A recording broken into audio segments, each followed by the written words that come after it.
Good afternoon, everyone. Welcome to Wonder. How's the post-lunch coma treating you? Who's awake? Just raise your hand if anybody's awake. Okay, for the ones who aren't, I'll try to do my best to wake you up.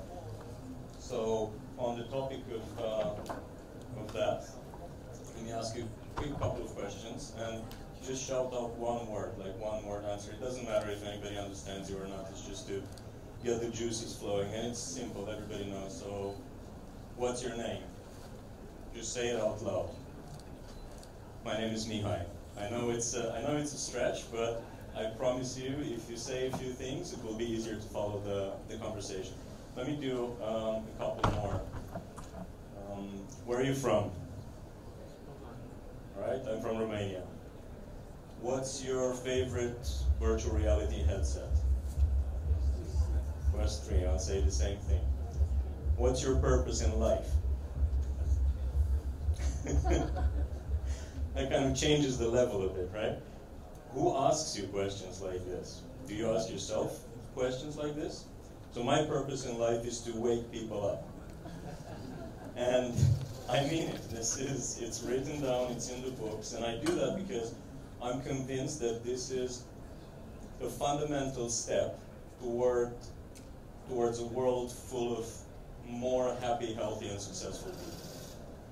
This is the vision of my company as well. I founded Wonder in 2020, and this is what we want to see in the world if we manage to deliver on our promises. We want to see more happy, healthy, and successful people. Right?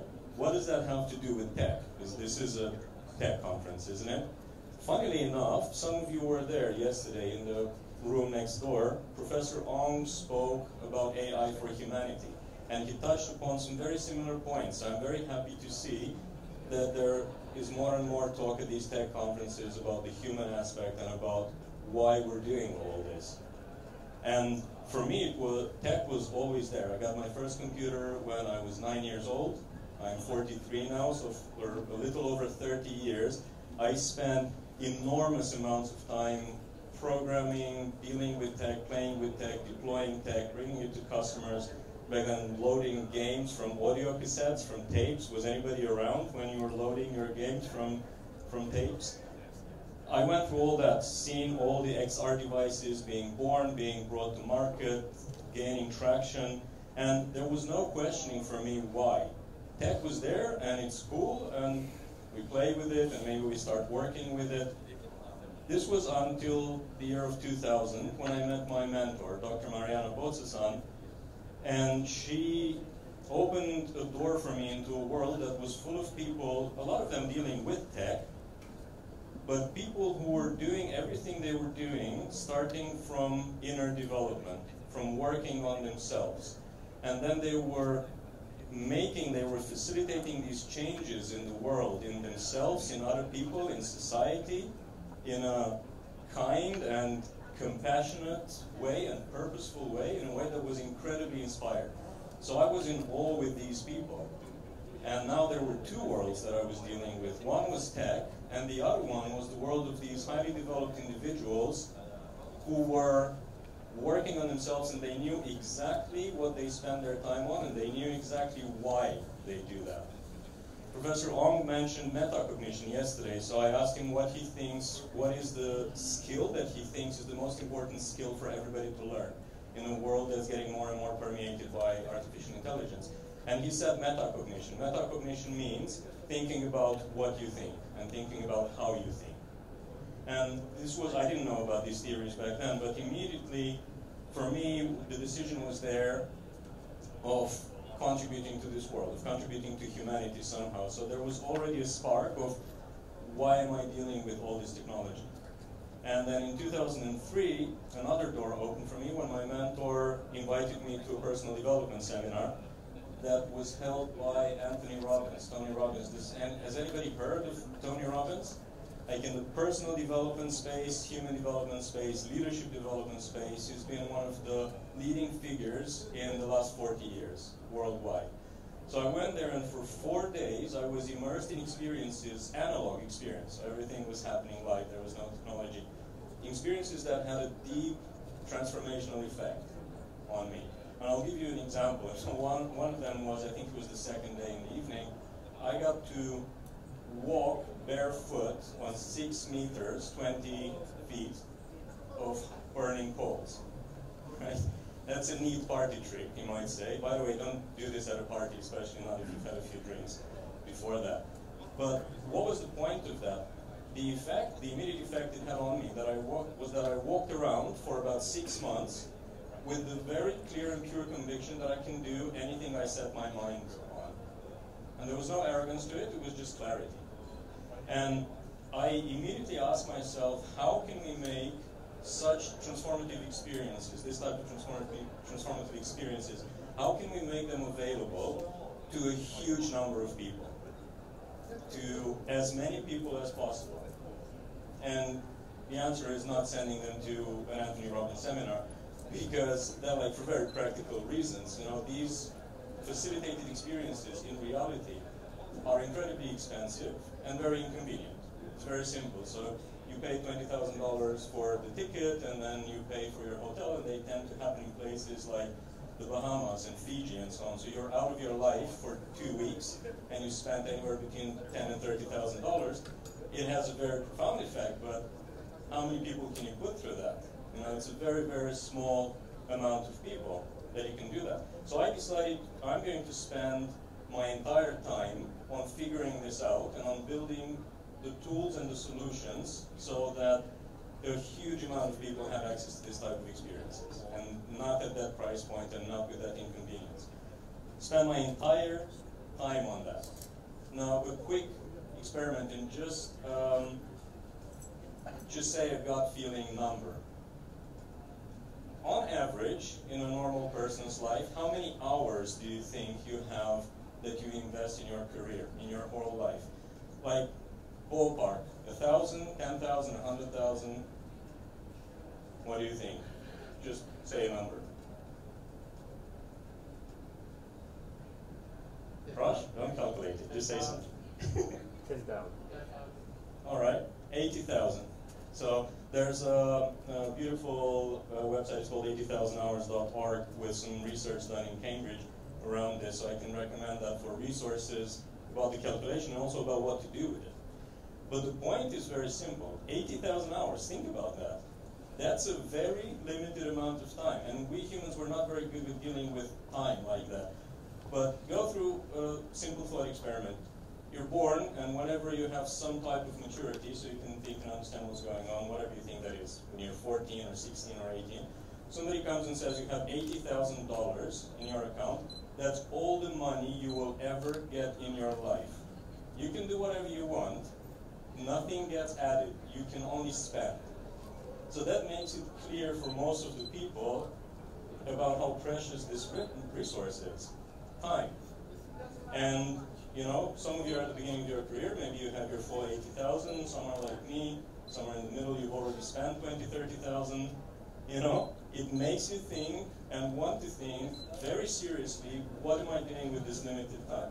Because after that is game over. I mean, we can get into what happens after that, but let's stick to this one game. Is 80,000 hours. And once you start thinking about that, it cannot not have something to do with humanity. Like, nobody can tell me that they sat down and decided on their own, or with friends, or with family, or with a financial advisor, they decided how they want to spend their $80,000, and they decided they want to put up another shoe shop online.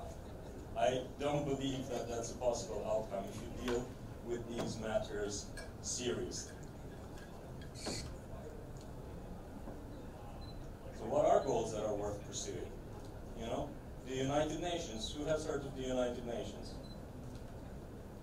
193 states in the world. Almost every single independently recognized state in the world is part of this organization. And they came up with a framework. They call it the Sustainable Development Goals. So they say these are goals that we think are worthwhile pursuing. And everybody in the world more or less agrees to this. What type of goals are these? I mean, that is very small, but they're the fonts. But the goals are things like health, well-being, justice, peace, reduced inequalities. It's stuff that everybody, pretty much everybody, would agree with and say, yeah, this is what we want to do. This is what we need to do. This is worthwhile spending my 80,000, 60,000, 30,000 hours, whatever. So if we have these frameworks and we're so smart, we should just look around and the world should be a beautiful place, right? You look around and what do you see? There is good stuff, of course, no question.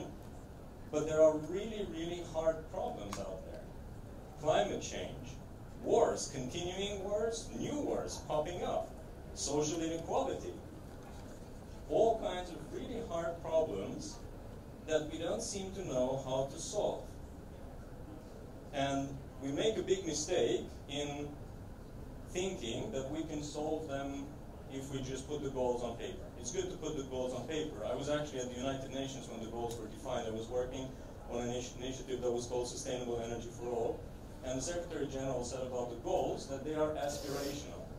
What does that mean?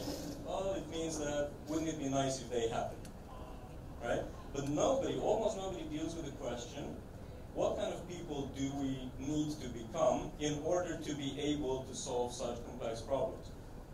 Because the difficulty we have right now, our understanding is so limited that we only see a subset of an issue. And we're trying to find solutions to that tiny part of an issue. And what happens, we find a solution. We're smart, right? Cognitively smart. We find a solution just to find out in a year, a decade, a century, that we created a bigger problem than we had in the beginning because we didn't even understand what the full picture was. So, is it all doom and gloom? We have, coming from developmental psychology is busy with our consciousness. You know, and there's a book about this thick from Oxford Press trying to define consciousness.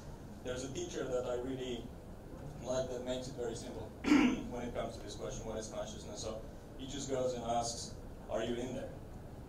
And everybody says yes. Who's in there? That's it. That's consciousness. Who is in there? Who is doing what you're doing? Another interesting thing from developmental psychology is they show two interesting things. The higher your level of consciousness, and these models are out there, they're studied, you can look at them from any angle, if it's Bob Keegan or Ken Wilber or whatever, or Piaget, the first one who worked on them. The models are out there with steps, you know, like on a ladder. Your consciousness can evolve, it doesn't have to. It doesn't evolve automatically with age. That's a surprise. You don't get higher consciousness just because you're old. The higher your level of consciousness, the more complexity you can deal with. The picture gets bigger, the picture that you see, the picture that you comprehend, the picture that you can work on. So it expands your field of view, it expands your possibility of finding solutions in what people love to call the VUCA world. That's volatile and uncertain, and nothing is clear, it's ambiguous, and so on. Good, so the higher the level of consciousness, the more able you are to deal with it. Another interesting finding is in any type of population, be it of an experiment or a country or a school or whatever you take, you need about 10% of the people in that population to move to the next higher level of consciousness in order to facilitate the transformation for the whole group. So if you have about 10% moving to the next level of consciousness, transformation happens in the whole group. They seem to be pulling the other ones with them. Now, we're about 8 billion people on the planet, right? 10% of that is 800 million people. So the question is, how can you help transform 800 million people? How can you help raise our consciousness fast? Because we don't have a lot of time. There are methods out there like some types of transcendental meditation and so on. 800 million people are not going to stare at the wall for the next 30 years in the hope of enlightenment. A handful will, but it doesn't happen at scale. It doesn't work at scale. So this is where it all comes together for me.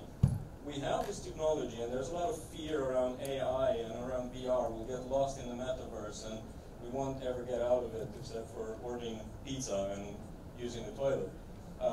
There's a lot of that, but there's a lot of potential there as well, because if you look at certain statistics, It seems that around the year 2030, we'll have 1 billion VR headsets out there.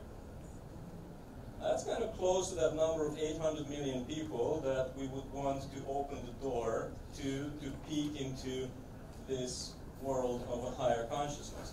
So the technology, the installed base of hardware is building up. And what do we need for that? We need software. Our solution, what we do at Wondder, is we develop immersive experiences in virtual realities. You put a headset on, you dive into these experiences, and they give you very strong impulses for human growth. And this is my third company that I'm building.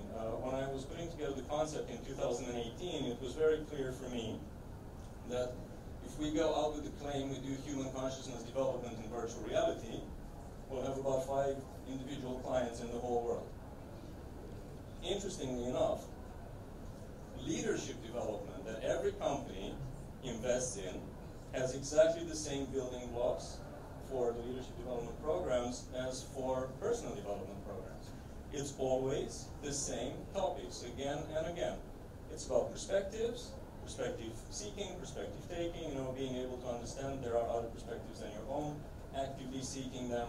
Once you found them, being able to see the issue at hand through that perspective and then integrating different perspectives into your thinking and into your way of handling the situation. Another big block is communication. How do we speak to each other effectively? From feedback, difficult conversations, managing stakeholder communication upwards and downwards.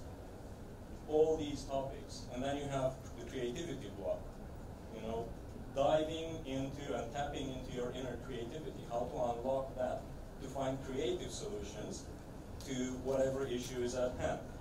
These type of experiences are what we have been developing and deploying in the last 4 years in the whole world. So this works very well in B2B because most of the companies are looking for technology solutions to upskill, reskill, whatever they call it, millions and millions of employees, starting with their leadership, but then if you have a scalable solution, going to everybody in the employee base. So they are very much convinced by the arguments. I think they were shown also in the presentation before, from the professor who spoke before, the hard facts. It works better. Training in virtual reality for specific topics works better. It has higher stickiness, it has higher employee, higher user engagement. People are more confident to apply what they learned. Time of learning is shorter, and so on and so forth. So B2B loves it for the efficiency aspect of it. Be it like that. People are working on themselves, and they are transforming themselves doing this type of work. And we've been deploying this in all sectors, and I'm only showing this to make the point. This is human development. This is industry independent. It doesn't matter, we have clients from aerospace to automotive to banking to utilities to pharma. It doesn't matter the sector. These are human development topics. And all leadership, the whole workforce can benefit from that, and also people outside the workforce. This will be the next wave, because every single person in the world can benefit from working on themselves. And this is the end of the presentation. I would like to kindly ask you, I'm going to ask you something, and you do whatever you want with it. I'll ask you to do 3 things on this, like do something, because everybody has to do their part. First thing is, reflect a little bit, take time off at the conference, and reflect on this concept of 80,000 hours. Reflect on how limited the resource of time is, and reflect upon what you are doing with it, personally. Second ask is, commit to do something with it for humanity. Like, this is not a big ask, It's not like somebody saying, I want you to work in the banking sector. No. You can work in whatever sector you want. You can do whatever you feel like, but do it with the intention that it is for humanity. So you have a clear intention. First of all, you know what's going on. Most of us don't even know what's going on. They do something. You have a clear intention, and that intention is for humanity. And the third one is, Ken Wilber calls it show up. So Ken Wilber has a model that's very simple with 4 stages. He says, wake up, clean up, grow up, and show up. Now, wake up is the impulse when you realize, there's something to do. Get out of the zombie state. On TikTok, there's a trend. People talk about NPCs, right? About what an NPC life I have, not playing character. Wake up, stop being an NPC. Clean up and grow up is the work on yourself, and show up is my third ask, which is do something about it in the world. Bring it out into the world and make whatever you can make out of it to facilitate change. Thank you so much for this, and do the work.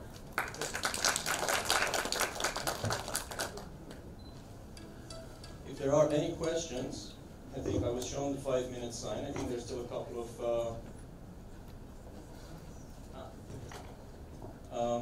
if anybody wants to ask anything, please go ahead. Any books on this?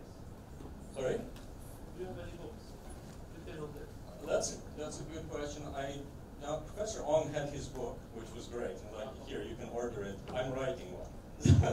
But I can recommend books if you're interested. I can recommend books from other people who speak about these matters and touch upon aspects. You have some contents that you could show us how your leadership VR solution works? Sure, we can meet. Like, let's catch up after this, and you can have a look. Be happy to. Thanks. Thank you. Thank you so much. If you want to get in touch, I'm here after that. Feel free to come and discuss. Have a great day. Thank you. Sorry, you had a question? No. No. Okay. All right. Thank you.